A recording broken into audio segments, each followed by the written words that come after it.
Hello बच्चा लोग मेरे, कैसे हैं आप लोग और कैसी चल रही है आप सभी लोग की पढ़ाई लिखाई। तो आज की जो ये हमारी क्लास है ना बच्चा, आज हम लोग इस क्लास में वाक्य पढ़ने वाले हैं। आप सभी को पता है ना, वाक्य एक बहुत महत्वपूर्ण टॉपिक है हिंदी का, जिससे आपके एग्जाम में क्वेश्चन आना तय होता है बच्चे। और अगर अभी तक आपको लग रहा था ना कि कैसे सरल वाक्य पहचानेंगे, कैसे साधारण वाक्य, कैसे मिश्रित वाक्य, तो अब आपकी परेशानी खत्म। तो चलिए देखते हैं कि इसके पहले वाली क्लास में हम लोगों ने क्या क्या पढ़ा था। इसके पहले वाली क्लास में हम लोगों ने कारक के बारे में जाना था। कारक क्या था? कारक वही था ना जो संज्ञा और सर्वनाम का जो संबंध है वो किसके साथ बताता था बच्चा? क्रिया के साथ बताता था। मतलब बिना कारक के कभी भी हम संज्ञा सर्वनाम का क्रिया के साथ क्या संबंध है उसका बोध ही नहीं कर सकते हैं। हमने उनके कारक के भेद पढ़े, यानी कि कारक के कितने भेद होते हैं हिंदी में? हिंदी में 8 भेद होते हैं। बात जब संस्कृत की करेंगे बच्चा, तो संस्कृत में कारक के कितने? 6 भेद होंगे। और कभी भी अगर हिंदी में आपसे पूछ लिया गया कतिपय विद्वान के अनुसार कारकों की संख्या कितनी होती है, तब भी आप कितना बताएंगे? 6 ही। क्यों? क्योंकि उनका मानना था जब संस्कृत में 6 कारक हैं तो हिंदी में भी कितने कारक होने चाहिए? 6 ही कारक होने चाहिए। और अगर प्रश्न कभी भी आपसे क्या पूछा, सर्वनाम के अनुसार सर्वनाम में कारक कितने होते हैं, तब आप कितना बताएंगे? तब आप 7 बताएंगे। एक कारक कौन सा? संबोधन। एक ऐसा कारक है जिसका प्रयोग कभी भी सर्वनाम में नहीं किया जाता है, ठीक है ना। और फिर हम लोगों ने लास्ट में क्या किया, इनसे संबंधित कुछ महत्वपूर्ण प्रश्न किए जो कि आपके पिछले पेपर में आया था, जो आपके लिए महत्वपूर्ण था, वो सारी चीजें हम लोगों ने पढ़ी थी। चलिए आगे देखते हैं कि आज हम लोग क्या क्या पढ़ने वाले हैं। सबसे पहले तो हम लोग जानेंगे वाक्य, जिन्हें आप इंग्लिश में सेंटेंस पढ़ते हैं। फिर हम लोग वाक्य के जो भेद हैं, यानी कि रचना के आधार पर जो वाक्य का भेद किया गया है, जो अर्थ के आधार पर वाक्य का भेद किया गया है, उनको हम लोग पढ़ेंगे। और फिर लास्ट में क्या, जो मेरा जन्म सिद्ध अधिकार है, यानी कि इनसे संबंधित कुछ महत्वपूर्ण प्रश्न जो कि आपके प्रीवियस ईयर के प्रश्न हैं या जो आपके महत्वपूर्ण प्रश्न हैं, उनको हम लोग करने वाले हैं। यानी कि जो हम लोग लास्ट में क्वेश्चन करते हैं ना, वो क्वेश्चन ये जानिए, आपके प्रीवियस ईयर में जिस तरीके का प्रश्न पूछा गया है, बस थोड़ा सा उसको बदल कर मैं वही क्वेश्चन करवाती हूँ, या जो क्वेश्चन आपके लिए महत्वपूर्ण है वो क्वेश्चन मैं बच्चा आपके साथ यहाँ पे डिस्कस करती हूँ। तो चलिए चलते हैं भाई, हमारा जो वाक्य है, वाक्य क्या कहता है? वाक्य कहता है कि सार्थक शब्दों का जो व्यवस्थित समूह हो, जो अपेक्षित अर्थ प्रदर्शित करता है, वही हमारा क्या कहलाता है बच्चा? वाक्य कहलाता है। मतलब जो शब्द हैं वो कैसे रखे हो? सार्थक व्यवस्था में वो रखे गए हो। हमें क्या करें? वो हमें जो अर्थ हम चाह रहे हैं उस अर्थ को क्या करें बच्चा? वो हमें प्रदान करे। वही आपका क्या है? वाक्य है। मतलब वाक्य मनुष्य के भाव या विचार की पूर्ण अभिव्यक्ति का क्या होता है? साधन होता है। मतलब भाई हमारे जो भाव हैं, हमारे जो विचार हैं, हम कैसे भाई आपसे कहेंगे ना, जैसे मान लीजिए हमने कहा कि हम पढ़ा रहे हैं, भाई हमारे विचार थे कि हम पढ़ा रहे हैं, आप सब खूब मेहनत करिए, हमारे ये भाव थे कि आप सब खूब मेहनत करिए। तो इसको हमारे जो भाव हैं, हमारे जो विचार हैं, उसको व्यक्त करने के लिए हमें किसकी आवश्यकता पड़ रही थी? वाक्य की आवश्यकता पड़ रही थी कि नहीं पड़ रही थी? जैसे देखिए यहाँ पे विजय खेल रहा है, अब ये क्या है? ये भाई शब्द है। विजय एक शब्द है, खेल एक शब्द है, रहा एक शब्द है एक शब्द है। इनको क्या किया गया है? एक व्यवस्था में लगाया गया है। उनका क्या है? एक हमें अपेक्षित अर्थ प्रदान हो रहा है। यानी कि कोई विजय है जो कि क्या कर रहा है बच्चा? खेल रहा है। बालिका नाच रही है। अब यहाँ पे देखिए, अगर हम बालिका शब्द को अकेले लिखे तो वो क्या था बच्चा? वो शब्द था। हमने उनको क्या किया? एक व्यवस्था में लिखा। अब हमें क्या होने लगा? इसका अर्थ मिलने लगा। बस ये अब हमारे क्या हो गए बच्चे? वाक्य हो गए। ठीक है ना? वाक्य समझ में आया। और देखो एक चीज और, यहाँ पे मैंने शब्द में भी वो चीज पढ़ाया है कि अगर ये शब्द जब तक अकेला था तब तक वो ये शब्द था, लेकिन अब जब इनका वाक्य में प्रयोग कर दिया गया तो ये क्या बन गए? पद बन गए। ठीक है, मतलब सार्थक शब्दों का यानी कि ये शब्द का व्यवस्थित रूप है, लेकिन ये वाक्य में जो शब्द हैं वो क्या है बच्चे, वो पद कहलाते हैं। समझ गए हो ना, पद शब्द। और मैंने आपको शब्द में भी इस चीज को बहुत अच्छे से बताया भी है बच्चे। चलिए आगे देखते हैं। अब देखो वाक्य के अनिवार्य तत्व कौन कौन से हैं भाई, बिना तत्व के तो कभी वाक्य पूरा ही नहीं हो सकता ना। तो वाक्य जो है ना उसके 6 अनिवार्य तत्व होते हैं। क्या क्या क्या क्या वाक्य में होना जरूरी रहता, बिना उसके कभी भी वाक्य पूरा नहीं हो सकता। सबसे पहली बात है कि वाक्य जो भी लिखा हो उसकी क्या हो, कोई योग्यता हो। यानी कि क्या है, वाक्य का जब हम अर्थ हमें मिले उसको प्रकट करने की उसमें क्या हो, योग्यता हो। जैसे मैंने देखिए उदाहरण भी दिया है, गाय घास खाती है। अब देखिए ये एक योग्य वाक्य है कि नहीं भाई, गाय है, गाय हमारा क्या स्त्रीलिंग है, इसीलिए हमने क्या किया, खाती है शब्द प्रयोग किया। और दूसरी चीज क्या है, घास है, तो घास जो होती है वो क्या की जाती है, खाई जाती है। अब गाय घास पीती है, भाई हमें पता है कि घास तो क्या है, खाया जाता है, लेकिन यहाँ पे पीती है शब्द है, इसलिए जो अर्थ की योग्यता होनी चाहिए वो नहीं प्रदान हो रहा है आपके इस वाक्य में। ठीक, अगर यहाँ पे लिखा होता कि गाय पानी खाती है, तो भैया क्या है, पानी तो पिया जाता है ना, यानी कि वो क्या है, वो योग्यता को प्रकट नहीं कर रहा है। लेकिन गाय पानी पीती है यानी कि वो क्या कर रहा है, एक योग्य वाक्य है, अर्थ प्रकट करने वाला। तो पहला पॉइंट क्या है, वाक्य में क्या होना चाहिए, योग्यता होनी चाहिए। दूसरा क्या है, सार्थकता। मतलब क्या है, जो वाक्य है उसके अंदर क्या है, सार्थक शब्दों का प्रयोग किया जाना चाहिए। मतलब क्या है, अब आप चाय पियोगे, मतलब ये क्या है भाई, चाय भी हमारा सार्थक शब्द है, पियोगे शब्द सार्थक है ना। अब क्या है, अब चाय वाय पियोगे, हमने चाय के साथ क्या है, निरर्थक शब्द का वाय, जिसकी आवश्यकता बिल्कुल भी यहाँ पे नहीं थी। तो क्या कहा गया, वाक्य के अंदर जो है वो किसका, सार्थक शब्दों का प्रयोग करना चाहिए। ये नहीं कि कुछ भी, कि खाना वाना खाओगे, पढ़ाई लिखाई करोगे, पढ़ाई वढ़ाई, सॉरी लिखाई तो हो जाएगा, पढ़ाई वढ़ाई करोगे तो आपका क्या हो जाएगा, वो उसके अंदर क्या है, सार्थक शब्दों का प्रयोग नहीं किया गया। यानी कि आपका पढ़ाई करोगे में और पढ़ाई वढ़ाई करोगे में कौन सा वाक्य सही हो जाएगा, पढ़ाई करोगे वाला वाक्य क्या हो जाएगा बच्चा, आपका सही रहेगा। आगे हमारा क्या है, आकांक्षा। आकांक्षा का मतलब क्या होता है, वाक्य की समाप्ति पर कोई जिज्ञासा नहीं रहनी चाहिए। मतलब ऐसा वाक्य नहीं रहना चाहिए कि आपके अंदर जिज्ञासा रहे कि भाई ये कहना क्या चाह रहा था हमारा वाक्य। मान लीजिए जैसे यहाँ दिया, शाम के समय पुजारी करता है। अब देखिए इस वाक्य में एक जिज्ञासा है कि नहीं, भाई क्या करता है पुजारी, हो सकता है वो क्या है, गाना बजाता हो सकता है वो आरती करते हो सकता है वो पूजा करते हो सकता है वो क्या है, खाना बनाते हो, कुछ भी हो सकता है, आपके अंदर जिज्ञासा है ना। लेकिन जब ये वाक्य में दिया रहे शाम के समय पुजारी पूजा करता है, यानी कि आपकी जो आकांक्षा थी वाक्य के प्रति वो क्या हो गई, समाप्त हो गई। तो वाक्य की समाप्ति पर कोई जिज्ञासा नहीं रहनी चाहिए। अगला हमारा है समीपता। समीपता का मतलब क्या हो जाता है, वाक्य में बोलते व लिखते समय समीपता होनी चाहिए। मतलब एक दूसरे से क्या होना चाहिए, उनका संबंध रहना चाहिए। जैसे मैं कल दिल्ली जाऊंगा, ठीक है, अब आप क्या है, एक दूसरे में समीपता है कि नहीं है। ठीक, अब ऐसे बोलेंगे मैं, फिर रुक गए, कल, फिर रुक गए, दिल्ली। अब या तो मैं यहाँ लिखिए, कल यहाँ लिखिए, दिल्ली। तो ये क्या है, आपका वाक्य में समीपता नहीं है। जैसे हम लोग एग्जाम में नहीं लिखते ए कापी, बी कापी, सी कापी, डी कापी, भैया बगल वाला परेशान के भी तो हमारा एक कापी नहीं भरा, उनका तो डी कापी पहुंच गया।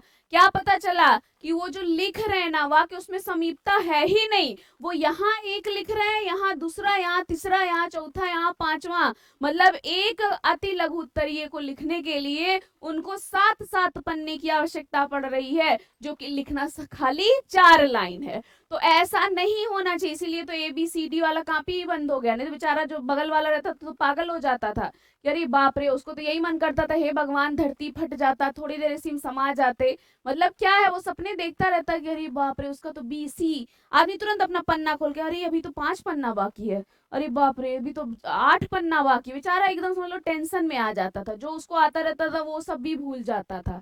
और जब बाद में पता चलता था कि उनका कहाँ है ABCDEFGH कहाँ पे आ रहा था, कि भैया उनके वाक्य में समीपता थी ही नहीं, कहीं पे कुछ भी वो लिखते चले जा रहे थे।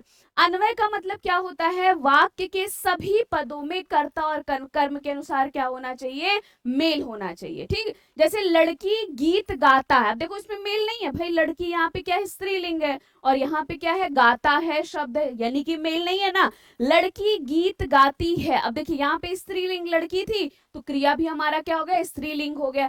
अन्वय का मतलब क्या होता है कि सभी पद कर्ता और कर्म के अनुसार होने चाहिए। अब यहाँ पे होता कि लड़का गीत गाती है, तब आपका गलत हो जाता, होता है ना, क्योंकि फिर हमारा क्या होता है, क्रिया परिवर्तित हो रहा ना, वो तो जो है आपका स्त्रीलिंग के अनुसार है, उसको रहना कैसा चाहिए था, पुलिंग के अनुसार रहना चाहिए था। तो अन्वय का मतलब समझ में आया ना बच्चा, वाक्य के सभी पद कैसे होने चाहिए, कर्ता और कर्म के अनुसार क्या होना चाहिए बच्चा, होना चाहिए। अगला हमारा है छठा जो तत्व है, वो कहता है वाक्य के पदों का उचित क्रम होना चाहिए। मतलब ये नहीं जहां मन कर रहा था वहां कुछ भी लिख दीजिए। आपने कहा मैं लिखूंगा वह पढ़ता है पुस्तक, तो भैया मास्टर साहब क्या करेंगे, कहेंगे गलत है वाक्य, क्या होगा, वह पुस्तक पढ़ता है। पदक्रम का मतलब क्या हुआ, वाक्य में जो ये शब्द प्रयोग किए गए हैं वो किस में हो बच्चा, एक क्रम में हो, उचित क्रम में हो, उसी को क्या कहा जाता है, पद क्रम कहा जाता है। ठीक है ना। तो कितने तत्व होते हैं वाक्य के, 6 तत्व वाक्य में होते हैं। मतलब जो आप एक सेंटेंस पढ़ते हैं उसमें इन 6 तत्वों का रहना क्या हो जाता है बच्चा, अनिवार्य होता है। क्लियर हुआ सबको, समझ में आया। किसी को अगर कहीं पे कुछ भी परेशानी होगी, कुछ भी ऐसा होगा जो नहीं समझ में आया होगा बच्चा, तो बेझिझक होके कि मैम ये चीज हमें नहीं समझ में आया, आप एक बार पूछोगे ना, हम आपको 10 बार बताएंगे। लेकिन क्या है, ऐसा पढ़ना है कि 4 लोग पूछें भैया पढ़ के कहाँ से आए हैं आप। मतलब ऐसा हिंदी आप प्रश्न करते हैं ना, कि जैसे प्रश्न देखते हैं तुरंत उसका उत्तर, सोचना भी नहीं पड़ता है आपको कि क्या हो सकता है। इधर तो हम कंफ्यूजियाए रहते हैं, ये उद्देश्य का है, सब्जेक्ट का है, प्रेडिकेट विधेय का होता है, लेकिन आप तो ऐसे चुटकी बजाते बता देते हैं सब्जेक्ट है प्रेडिकेट। कहिए भाई पढ़ के आए हैं, कोई ऐसा वैसा थोड़ी ना है। तो तत्व पूछा तो 6, लेकिन जब पूछा आपसे वाक्य के अंग कितने हैं, बस बच्चा 6 पे मत लगा देना, तो किस पे लगाओगे, 2 पे। कौन कौन है, एक है उद्देश्य जिसे इंग्लिश में कहा जाता है सब्जेक्ट, और दूसरा है विधेय जिसे इंग्लिश में कहा जाता है प्रेडिकेट। मतलब एक होगा सब्जेक्ट, सब्जेक्ट कौन है, जिसके बारे में कुछ कहा जाता है वाक्य में, वो है उद्देश्य। और हम उस उद्देश्य के बारे में जो कुछ भी बातें कहेंगे ना बच्चा, वही तो है विधेय। तो आइए थोड़ा इनको समझ लेते हैं भाई अंग जी को। तो उद्देश्य क्या बोला, सब्जेक्ट क्या बोला, सब्जेक्ट बोला जिसके बारे में वाक्य में कुछ बताया जाता है उसे क्या कहा जाता है, उद्देश्य कहा जाता है। यानी कि जब वाक्य दिया गया लड़का गया, तो हम किसके बारे में इस वाक्य में बता रहे हैं, लड़के के बारे में बता रहे हैं ना, बस हमारा लड़का ही तो उद्देश्य है। छात्र सफल हो गए, अब ये वाक्य जैसे ही आपको दिया, किसके बारे में बताया जा रहा है, भैया यही छात्र के बारे में बताया जा रहा है। तो बस जिसके बारे में वाक्य में बताया जाएगा वही आपका क्या है, उद्देश्य है। कोई भी उदाहरण लिख के दे दिया जाए, अगर कहा जाए चिड़िया उड़ रही है, उद्देश्य बताइए, तो किसके, हम तो चिड़िया के बारे में बता रहे हैं, चिड़िया के बारे में बता रहे हैं ना। अगर कहा जाए रमेश बाजार जा रहा है, हम किसके बारे में बता रहे हैं, उद्देश्य कौन है, भैया वही रमेश ही तो है। तो क्या है, वाक्य में जिसके बारे में कुछ बताया जाएगा वो कौन है, वो है उद्देश्य। उद्देश्य समझ में आ गया ना। अब विधेय क्या कह रहा है, वाक्य में जिस भाग में उद्देश्य के बारे में जो कुछ भी बातें कहा जाए, ठीक, मतलब वाक्य दिया गया, उद्देश्य कौन था, जिसके बारे में बात कही जाती थी वो उद्देश्य, और हम उसके बारे में जो कुछ भी बातें यानी कि उद्देश्य के बारे में कहते थे ना बच्चा, वही तो था विधेय। जैसे यहाँ पे दिया लड़का गया, अब लड़का तो उद्देश्य था, हमने बात किसके बारे में कही, लड़के के बारे में। लेकिन गया, हमने लड़के के बारे में क्या बताया कि भैया वो गया, गया ही शब्द क्या था आपका, विधेय था। छात्र सफल हो गए, छात्र क्या रहे बच्चा, उद्देश्य रहे। और हमने छात्र के बारे में क्या क्या बातें कही कि वो क्या हो गए हैं, सफल हो गए हैं। तो बस बच्चा यही हमारा क्या हो गया, विधेय हो गया। क्लियर हुआ ना, उद्देश्य विधेय।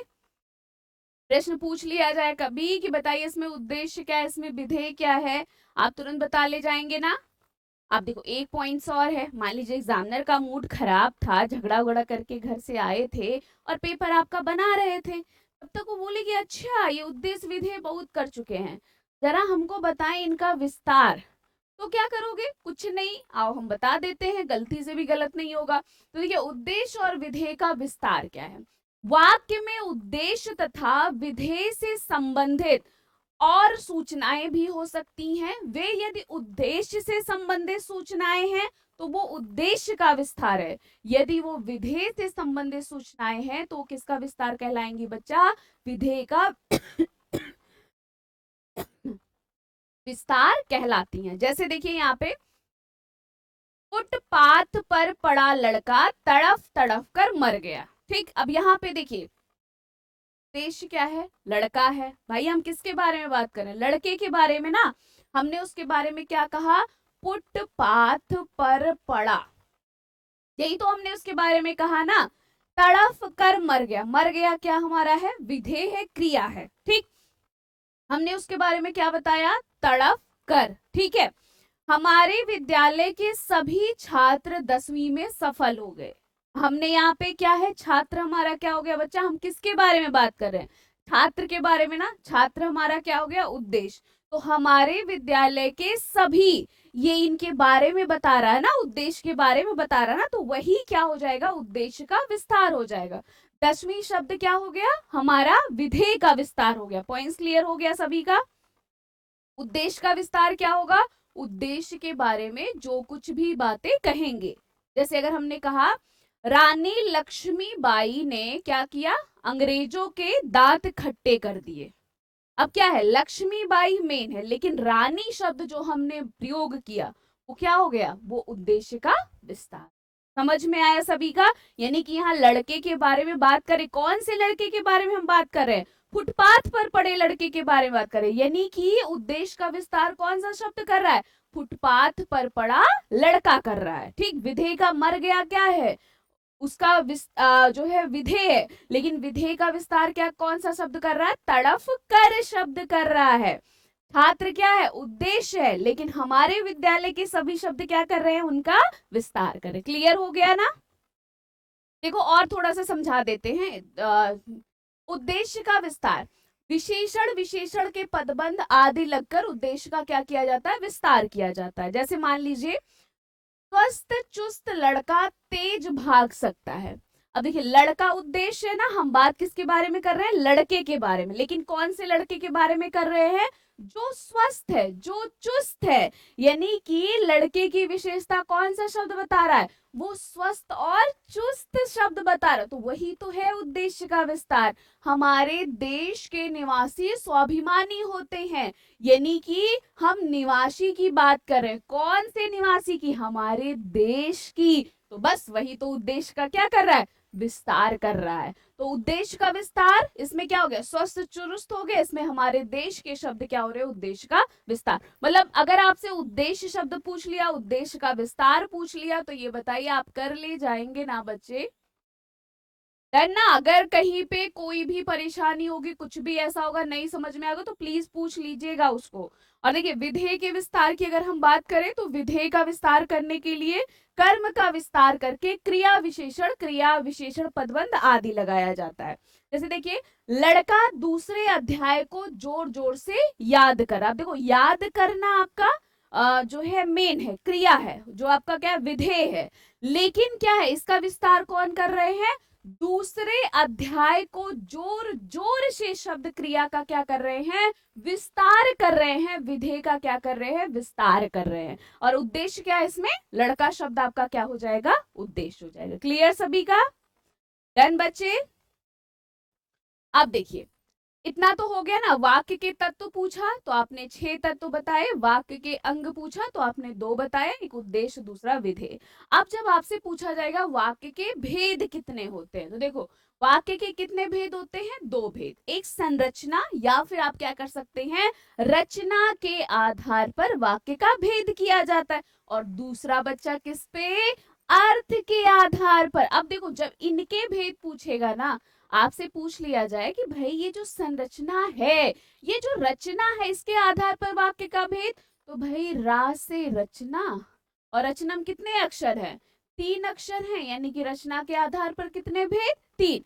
आ से अर्थ, और आ से क्या हो जाता है, 8 हो जाता है, यानी कि अर्थ के आधार पर वाक्य के भेद जो होंगे वो 8, और रचना या फिर संरचना के आधार पर बच्चा जो वाक्य के भेद होंगे वो कितने, 3 होंगे। और सिर्फ अगर आपसे पूछा गया वाक्य के भेद कितने होते हैं, तो भाई वाक्य के भेद कितने हैं, 2 हैं बच्चे। क्लियर हुआ ना सबको, डन, चलो वेरी गुड, बहुत बढ़िया। अब देखो संरचना या फिर रचना या फिर बनावट, कुछ भी कह सकते हो, एग्जामिनर का जो भी मूड कहे, बस भैया आप कैसे भी दीजिए, हम सब तरीके से तैयार हैं। तो रचना या बनावट के आधार पर वाक्य के कितने, 3 भेद हैं। साधारण, जिसको आप सिंपल सेंटेंस कहते हो, सरल वाक्य कह सकते हैं, संयुक्त वाक्य, और आपका क्या हो जाता है, मिश्रित वाक्य हो जाता है। अब साधारण में क्या हो जाएगा, एक उद्देश्य एक विधेय हो जाते हैं, ठीक है। कभी कभी एक से अधिक उद्देश्य दिखता है, लेकिन हमेशा जो क्रिया होगा ना बच्चा वो एक ही रहेगा। जैसे राम घर जाता है, श्याम पढ़ता है, हम लिखते हैं, ठीक है, कुछ भी ऐसा दे दिया। संयुक्त क्या है, जब वही 2 या 2 से अधिक साधारण वाक्य जुड़ेंगे स्वतंत्र रूप से, तो वही आपका संयुक्त हो जाएगा। और मिश्रित क्या कहता है बच्चा, मिश्रित कहता है एक उपवाक्य होगा, उसके ऊपर क्या होगा, जो दूसरा वाक्य होगा ना वो निर्भर होगा, वो मिश्रित होगा। तो चलिए थोड़ा इनको देख लेते हैं। देखो सबसे पहला है हमारा साधारण वाक्य, जिन्हें सरल वाक्य भी कहते हैं। ये क्या कह रहे हैं कि भाई आपको कोई वाक्य दिया है, उस वाक्य में एक कर्ता एक क्रिया पाई जाए, अथवा जिस वाक्य में एक उद्देश्य और एक विधेय पाए जाते हैं, उसे सरल या फिर साधारण वाक्य कहते हैं। अब जैसे देखिए, किसान खेत में हल चलाते हैं। अब किसान क्या है, उद्देश्य, हम किसके बारे में बात करें, किसान के बारे में। खेत में हल चलाते हैं, हमने किसान के बारे में क्या कुछ कहा कि वो खेत में क्या कर रहे हैं, हल चलाते हैं, यानी कि ये हमारा क्या हो गया, विधेय हो गया, हुआ ना। चिड़िया पेड़ पर कलवर करे, जो चहचहाती है ना, जो खेलती है ना पेड़ पर, उसी को कलवर कहा जाता है। यानी कि हम किसके बारे में बात कर रहे हैं, चिड़िया के बारे में। क्या कह रहे हैं कि वो पेड़ पर क्या कर रही हैं, कलवर कर रही हैं, यानी कि आपका क्या है, एक उद्देश्य एक विधेय। अध्यापक छात्रों को पढ़ाते हैं, हम किसके बारे में बात कर रहे हैं, अध्यापक के बारे में। हमने अध्यापक के बारे में क्या बोला कि वो छात्रों को क्या करते हैं बच्चा, पढ़ाते हैं। तो इसमें भी तो एक उद्देश्य एक विधेय है। राम जाता है, सीता आती है, हम लिखते हैं, बच्चा सोता है, ठीक है, मैम पढ़ाती हैं, कुछ भी आपका एक सिंपल सेंटेंस, एक उद्देश्य एक विधेय अगर है वाक्य में, तो वही आपका क्या कहलाता है, साधारण वाक्य कहलाता है। सिंपल सेंटेंस तो ऐसे ही चुटकी बजा के पहचान लेंगे, कोई परेशानी नहीं होगी, है ना। क्लियर हुआ सभी को, डन बच्चा, बहुत इजी सा है, बहुत इजी है। संयुक्त क्या कहते हैं, संयुक्त कह रहे हैं कि जब 2 या 2 से अधिक उपवाक्य किसी समुच्चय बोधक अव्यय योजक द्वारा जुड़े होते हैं और वे उपवाक्य समान स्तर के होते हैं, तो उन्हें संयुक्त वाक्य कहते हैं। मतलब ये कह रहे हैं कि देखो अगर भैया आप एक को अलग करते हैं तो दूसरे पर कोई भी परेशानी नहीं होती है। और ये उपवाक्य स्वतंत्र उपवाक्य होते हैं, इनका प्रयोग भाषा में स्वतंत्र रूप से भी हो सकता है। इनमें से कोई भी उपवाक्य छोटा या बड़ा नहीं होता है, इस कारण इन्हें समानाधिकरण उपवाक्य भी कहते हैं, मतलब इन पे समान अधिकार होता है। अब देखो मान लो ये सब तो आपने पढ़ लिया, कभी भी आपसे पूछा गया कि इसमें बताइए संयुक्त है, सरल है, मिश्र है, क्या है। अगर बच्चा संयुक्त वाक्य हुआ तो आपको सिर्फ इतना देखना है कि वाक्य में आपको और, अथवा, एवं, अतः, या, ठीक है, इसलिए, इसलिए, किंतु, परंतु,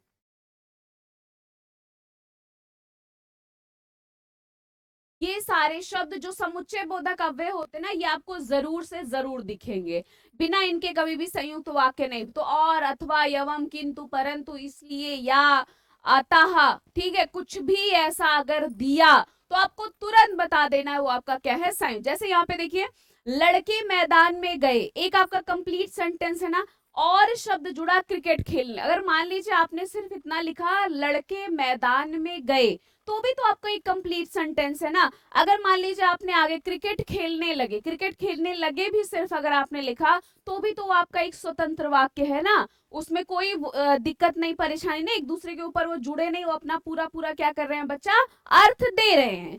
वह बुखार से पीड़ित है, आपका एक कंप्लीट सेंटेंस है।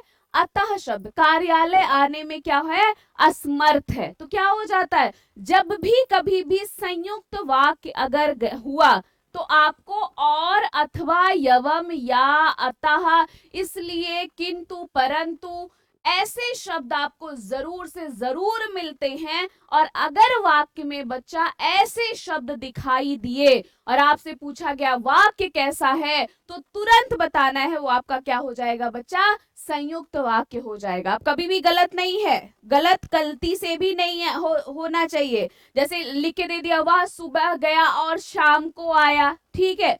अगर आपको लिख के दे दिया, उसने बहुत परिश्रम किया किंतु सफलता नहीं पाया, तो क्या हो गया, ये कैसा वाक्य, बस आपको किंतु शब्द दिया और शब्द दिया, आपने तुरंत बता दिया वो वाक्य कैसा है, संयुक्त वाक्य है। डन ना सभी का, गलत नहीं होगा ना, चलो वेरी गुड। अगला हमारा है मिश्रित। अब मिश्रित क्या है, मिश्रित मतलब मिक्सचर हो गया ना। ये क्या कहते हैं, ये कहते हैं हम स्वतंत्र नहीं रहेंगे। ये कह रहे हैं जिस वाक्य में एक प्रधान उपवाक्य तथा एक से अधिक उस पर आश्रित उपवाक्य होते हैं, उसे मिश्र वाक्य कहते हैं। मतलब क्या होगा, एक वाक्य दूसरे वाक्य के ऊपर क्या होगा, निर्भर रहेगा। पूरा पूरा एक वाक्य जब तक मतलब दूसरा वाक्य नहीं रहेगा, तब तक वो पूरा पूरा अर्थ नहीं देता इसमें। और सबसे अच्छा क्या पहचान है भाई, आपको जो, की शब्द, जो शब्द, जहां, तब तो, अगर तो, या फिर आपको क्या आपको दे दिया जाए, जो, शो, जैसा, तैसा, ज्यों त्यों, जिसका, ठीक है, ऐसे शब्द, जैसे जो भी शब्द है आपका, जो भी आपका है, अगर वो आपको दिखाई दे रहा, आप तुरंत बता देंगे वो आपका क्या हो जाएगा, मिश्रित वाक्य हो जाएगा। मतलब मिश्रित वाक्य में क्या है, आपको क्या दिखाई देगा, की शब्द, जो शब्द, जैसा शब्द, क्यों शब्द, ठीक है, तो शब्द, क्यों शब्द, जिसका शब्द, और बाकी यहाँ पे देखिए ना, जहां, तहां, तब तो, अगर तो, ऐसे कोई भी जब आपको अव्यय दिखाई दे संबंध बोधक या समुच्चय बोधक का, तो आपको तुरंत बताना वो क्या हो जाएगा आपका मिश्रित वाक्य। जैसे मैंने वही दवाई खरीदी है। अब देखो पूरा कौन सी दवाई खरीदी, तुरंत प्रश्न करोगे ना भैया कौन सी, क्योंकि वाक्य पूरा ही नहीं हो रहा है ना। जिन्हें डॉक्टर ने लिखा, अब जैसे ही आपको जिन्हें शब्द दिखाई दिया, आपने तुरंत बता दिया ये क्या है, मिश्रित है। मैं उस अध्यापक से मिला था, भाई कौन से अध्यापक से मिले थे। अब जिसे शब्द जैसे ही आया, मतलब ये मुख्य उपवाक्य, इसके ऊपर ये निर्भर है, किससे मिले थे, जिसे राष्ट्रीय पुरस्कार मिला था।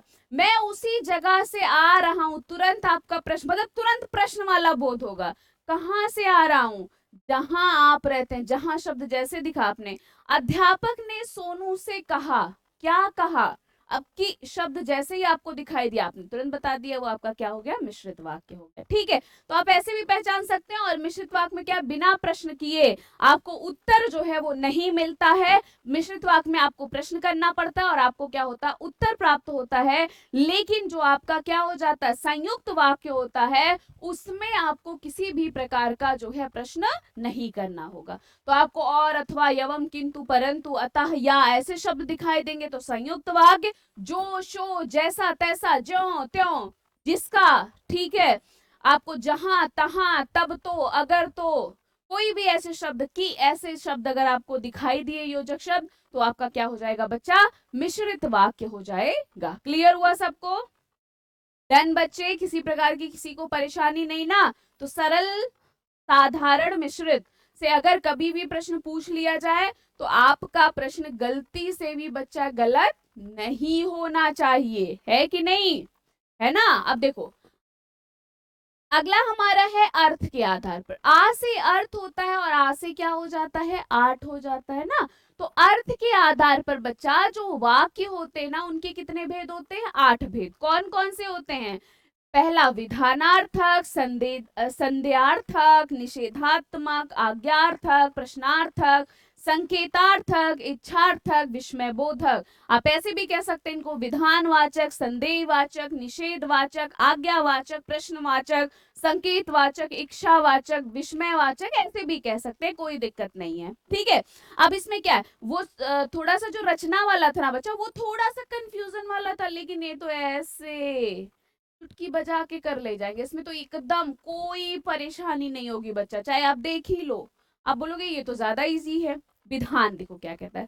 विधान का मतलब होता है ना, जो रीति होती है कार्य करने की। जैसे सिंपल वाक्य आपने पढ़ा है ना, सेम वही जो चीज सिंपल वाक्य की तरह दिया रहेगा वही आपका विधानवाचक होता है। मतलब कभी भी आपका विधानवाचक और साधारण वाक्य एक साथ नहीं दिए रहेंगे। विधानवाचक में क्या है, वह वाक्य जिसमें क्रिया का होना पाया जाता है। जैसे राम पढ़ता है, अगर रचना के आधार पूछा जाए तो राम पढ़ता है क्या है, सिंपल सेंटेंस है। सीता आती है, सूरज पूरब निकलता है, मैम पढ़ाती हैं, हम पढ़ते हैं। मतलब क्या है, वह वाक्य जिसमें क्रिया का होना पाया जाए वही आपका क्या है, विधानवाचक वाक्य, या फिर आप क्या कह सकते हैं बच्चे, विधानार्थक वाक्य कहते हैं। मतलब सरल वाक्य और विधानार्थक वाक्य बच्चा एक जैसे है, कुछ कोई परिवर्तन नहीं। क्लियर हुआ ना? विधानार्थक सभी को समझ में आया? एक जो सिंपल सा सेंटेंस आपको कोई भी दिया रहे, चाहे वो अकर्मक हो, सकर्मक हो, किसी भी तरीके का है, सरल वाक्य जैसे है सेम विधानार्थक। अर्थ के आधार पर कभी भी एक सरल वाक्य दिया रहे, पूछा जाए तो विधानार्थक होंगे। अगर कभी भी रचना के आधार पर पूछा गया तो वो आपके सरल वाक्य होंगे। बस इतना दिमाग में रखना, गलती मत कर दीजिएगा। और दोनों वैसे भी कभी साथ में नहीं दिए रहेंगे। अब देखो दूसरा हमारा क्या है, संदेहार्थक। मतलब पता ही चल रहा है कि कुछ संदेह वाली बात हो रही है ना। कुछ संदेह का मतलब क्या, कुछ डाउट वाला। मतलब आपको जब वाक्य दिया रहेगा, उस वाक्य में क्या हो, कोई संदेह का भाव का बोध हो। मतलब क्या, कोई डाउट हो रहा उस वाक्य से, और पूछा जाए भैया ये कौन सा वाक्य है, तो वाक्य को पढ़ा और आपको डाउट लगा, तुरंत बता देना है वो आपका संदेहवाचक वाक्य। जैसे शायद कोई आ रहा है, हो सकता है मैं कल आऊं, ठीक है, लगता है बारिश होगी। तो ये सब क्या वाक्य है, इस वाक्य अब लिख के दे दिया, लगता है बारिश होगी। अब वाक्य को जब आपने पढ़ा, देखिए इसमें संदेह है कि नहीं, हो सकता है कल हम आए। अब जैसे ये हो सकता है मतलब डाउट है ना, अभी वो कंफर्म नहीं है। तो जब भी वाक्य में क्या होगा, संदेह होगा, डाउट होगा, आपको तुरंत बता देना है वो आपका क्या है, संदेहार्थक वाक्य है। अगला हमारा है निषेधात्मक। निषेधात्मक का मतलब क्या होता है, निषेध का मतलब होता है बच्चा ना या फिर मना करना।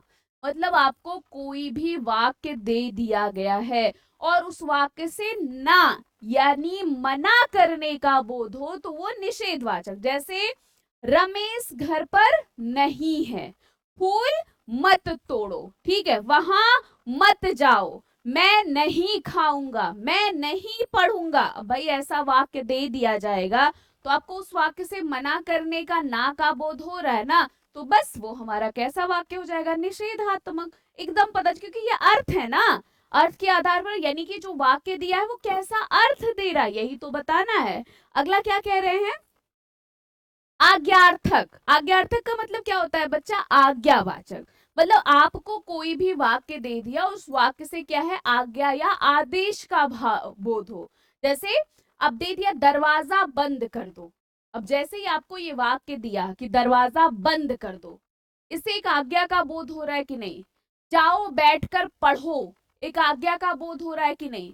इधर आओ, आदेश का बोध हो रहा है कि नहीं?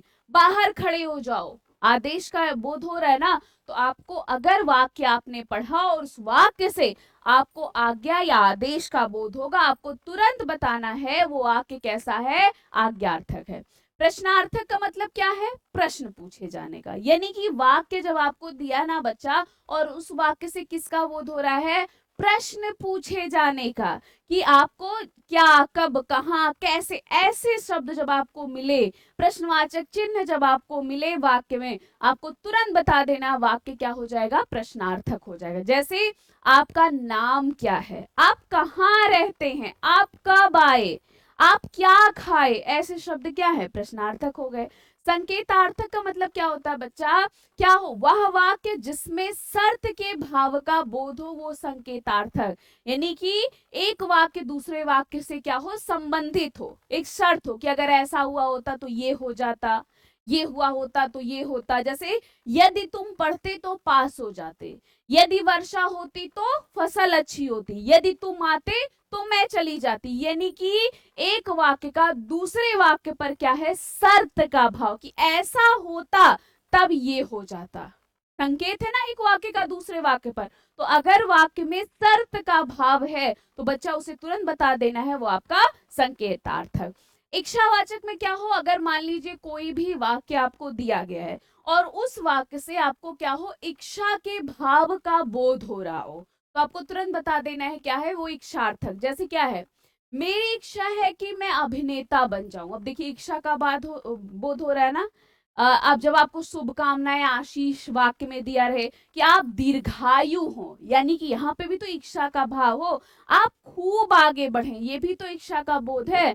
मैं चाहती हूँ कि जो है आप तरक्की करें, ये भी तो इच्छावाचक वाक्य हो जाएगा ना। तो यदि आपको कोई भी वाक्य दिया रहे और उससे इच्छा का यदि भाव बोध होता है तो वो इच्छार्थक। और विस्मय बोधक क्या कह रहा है, आश्चर्य के भाव का बोध कराना, विस्मय का। और सबसे खास बात क्या है, अगर आपका वाक्य विस्मय बोधक है तो आपको विस्मय बोधक का चिन्ह बच्चा जरूर दिखाई देगा, जिनको देखकर आप पहचान सकते। जैसे वाह क्या स्वाद है, खबरदार जो बोले, ठीक है, वाह वाह क्या बात है, छी छी छी हमको नहीं चाहिए। तो क्या हो, जब ऐसे, जब आपको विस्मय बोधक चिन्ह दिखाई देगा वाक्य में, बिना इसके वाक्य कभी पूरा ही नहीं हो सकता, तब वो जो वाक्य हो जाएगा वो कौन सा वाक्य हो जाएगा बच्चा, विस्मय बोधक वाक्य हो जाएगा। क्लियर हो गया ना? तो अर्थ के आधार पर वाक्य के कितने भेद थे, 8 भेद थे। आ से अर्थ, आ से 8। इसमें क्या, इसमें हमें वाक्य दिया रहेगा, उसके अर्थ पर डिपेंड करेगा कि किस तरीके का अर्थ निकल रहा, और जिस तरीके का वो अर्थ निकलेगा वो उसी के अंतर्गत वो वाक्य आपका आएगा। और रचना के आधार पर 3 थे, सरल, सरल वाक्य, संयुक्त वाक्य, और क्या हो जाएगा आपका, मिश्रित वाक्य हो जाएगा। यहां तक सभी का डन ना? तो चलिए आ जाइए भाई, जो हमारा जन्मसिद्ध अधिकार है, यानी कि कुछ प्रश्न महत्वपूर्ण जो प्रीवियस ईयर में आए हैं या जो आ सकते हैं, वो सारे प्रश्न एक बार देखते हैं। और आप सभी लोग कमेंट बॉक्स में जरूर बताइएगा कि कितने प्रश्न आपके सही हुए हैं और कौन सा प्रश्न आपका गलत हुआ है और क्यों गलत हुआ है, ये चीज जरूर बताइएगा। तो देखिए पहला प्रश्न हमारा क्या कह रहा है, पहला प्रश्न कह रहा है रचना की दृष्टि से वाक्य कितने प्रकार के होते। अब देखो मैंने क्या बताया, रचना दिया ना, रचना में 3 वर्ड है ना, 3 अक्षर है ना, तो बस रा से रचना में 3 अक्षर, तो क्या हो जाएगा, रचना के आधार पर वाक्य के कितने भेद, 3 भेद। अर्थ के आधार पर जब वाक्य का भेद पूछा जाएगा तो आ से अर्थ और आ से क्या हो जाएगा, 8 हो जाएगा। ठीक है, तत्व अगर पूछा जाएगा तो तत्व कितने होंगे, 6 हो जाएंगे। अगर आपसे पूछा गया वाक्य के अंग कितने होते हैं तो अंग कितना बताएंगे आप, 2 बताएंगे। क्लियर ना सभी का? चलो वेरी गुड। तो यहाँ पे 3। अगला प्रश्न है आप घर जाएंगे या पार्क जाएंगे, वाक्य किससे संबंधित है, सरल वाक्य, अरे सॉरी संयुक्त वाक्य, सरल वाक्य, मिश्र वाक्य या फिर प्रश्न वाक्य। आप घर जाएंगे या पार्क जाएंगे, आपने क्या देखा इस वाक्य में, बस आपने या देखा, ठीक है, आपने तुरंत बता दिया ये कैसा है, संयुक्त। आपको पता है जब वाक्य में क्या दिखाई देगा, और दिखाई देगा, अथवा दिखाई देगा, अतः दिखाई देगा, या दिखाई देगा, किंतु दिखाई देगा, परंतु दिखाई देगा। ऐसे अगर आपको योजक शब्द दिखाई दिए स्वतंत्र वाक्य को जोड़ने वाले, आपको तुरंत बता देना वो क्या हो जाएगा, संयुक्त। तो आपको या दिखा इसलिए आपने तुरंत बता दिया। अगला हमारा है ममता आई और चली गई। वाक्य का सरल रूप चुनना है। सरल रूप मतलब आपको क्या देखना, वाक्य में देखना कौन सा एक सिंपल सेंटेंस में है। जैसे ही ममता आई वह चली गई, ममता आई और चली गई, ममता आई और खड़े खड़े चली गई, ममता आकर चली गई। जब हमने चारों विकल्प देखा ना बच्चा, तो हमें ये सी वाला विकल्प दिखा जिसमें एक उद्देश्य था, एक विधेय था। ममता क्या हो गई, उद्देश्य हो गई। आकर चली गई ये क्या हो गया, विधेय हो गया। बाकी वाक्यों में हमें क्या है, हमें कहीं पे जो है जैसे शब्द दिखाई दे रहा है, कहीं पे और, कहीं पे और, इसलिए ये सारे क्या हैं, नहीं हो सकते हैं। तो हमारा कौन सा सी वाला जो विकल्प हो जाएगा वो इस प्रश्न का क्या है, राइट आंसर। अगला देखते हैं, पीले हुए पत्ते गिरने लगे। वाक्य का भेद क्या है, सरल वाक्य है, मिश्र वाक्य है, संयुक्त वाक्य है, या फिर देशज वाक्य। आपका क्या है, पीले हुए पत्ते गिरने लगे, क्या है भाई, एक सिंपल सा सेंटेंस है, एक उद्देश्य पीले हुए पत्ते गिरने लगे, एक विधेय। तो जब हमें क्या होगा, एक उद्देश्य एक विधेय दिखेगा तो हमें तुरंत बता देना है वाक्य कैसा हो जाएगा बच्चा, सरल वाक्य, यानी कि ए वाला जो विकल्प है वो इस प्रश्न का राइट आंसर। खिड़की का शीशा तोड़ने वाला खड़ा हो जाए, इसको मिश्र वाक्य में परिवर्तित करना है। जैसे ही खिड़की का शीशा टूटा वह खड़ा हो गया, जिसने खिड़की का शीशा तोड़ा वह खड़ा हो जाए, खिड़की का शीशा तोड़ने वाला लड़का खड़ा हो जाए। अब इसको मिश्र वाक्य, यानी कि हमें क्या देखना है, कौन सा वाक्य ऐसा है जिसमें जो शो जैसा तैसा जिसने उसने ये शब्द आ रहा है, लेकिन वाक्य हमारा क्या हो, सही रूप में परिवर्तित हो। अब पहली वाली में जब हमने देखा जैसे ही खिड़की का शीशा टूटा वह खड़ा हो गया, वाक्य आपका क्या दिया है, खिड़की का शीशा तोड़ने वाला खड़ा हो जाए, इसको बदलना है ना, यानी कि वाक्य हमारा गलत रूप में दिया है, जिसने खिड़की का शीशा तोड़ा वह खड़ा हो जाए। अब देखिए ये इसको परिवर्तित कर रहा है सही रूप में ना, और जिसने शब्द दिखाई दिया तो बस भैया यही हमारा सही वाला है, यानी कि आपका क्या हो जाएगा बच्चा, मिश्र वाक्य हो जाएगा। ठीक है, तो हमारा बी वाला जो विकल्प है वो इसका सही उत्तर है। रोहन बाजार जा रहा, इस वाक्य में उद्देश्य क्या है, जा रहा है रोहन बाजार या फिर कोई नहीं, तो उद्देश्य क्या है, उद्देश्य का मतलब है जिसके बारे में बात कही जाए, तो इस वाक्य में किसके बारे में, रोहन के बारे में ही बात कही जा रही है ना, तो बस हमारा जो बी वाला विकल्प है वो इस प्रश्न का क्या हो जाएगा, राइट आंसर हो जाएगा, है कि नहीं। तो हमारा बी। अगला प्रश्न है, जिस वाक्यों में एक उद्देश्य और एक ही विधान होता उन्हें क्या कहते हैं, एकल वाक्य कहते हैं, सरल वाक्य कहते हैं, संयुक्त या फिर मिश्र वाक्य। तो क्या है, एक उद्देश्य एक विधेय एक विधान वाला कौन है, तो भैया हमारा कौन है, सरल वाक्य ही तो है। संयुक्त वाक्य में क्या था, दो स्वतंत्र सरल वाक्य होते थे, और मिश्र वाक्य में एक उपवाक्य होता था बच्चा, और उसके ऊपर जो दूसरा वाक्य होता था वो क्या होता था, निर्भर होता था। तो हमारा बी वाला जो विकल्प होगा वो इस प्रश्न का सही उत्तर। जिसके बारे में कुछ कहा जाए उसे क्या कहते हैं, उद्देश्य विधेय, ए और बी दोनों कोई नहीं।